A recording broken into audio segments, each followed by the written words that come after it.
What's up mga best? Mga pala si Darius and welcome to my channel. So, may mga nagtatanong kasi sa akin kung ano ang ano ba yung mga tanong nila? Size ng gulong ko. Ang size ng gulong ko sa harap is 110 na 80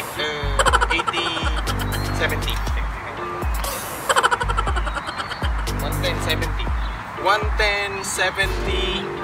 70 yung gulong ko sa harap. So may tabas siya sa may fender para magkasya siya. So kung gusto niyo ipapakita ko. Yan. 110 70 17. Ito na Michelin. Ang tabas niya is nandito sa part na to. May video siya, pero ipakita ko na rin para makita niyo. Ayan po.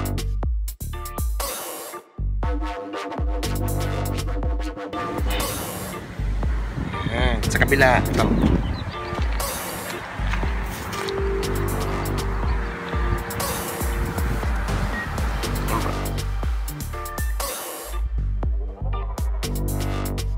Diskarte niya.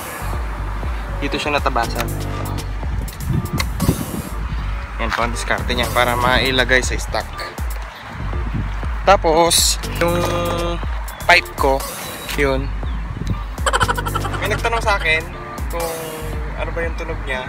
Gusto niya yung marinig siguro kung ano yung tunog niya.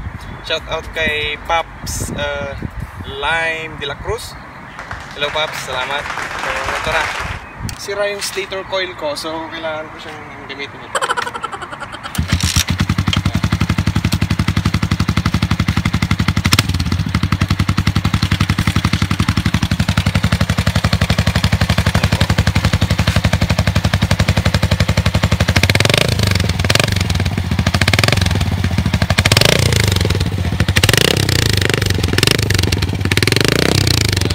May ano po siya,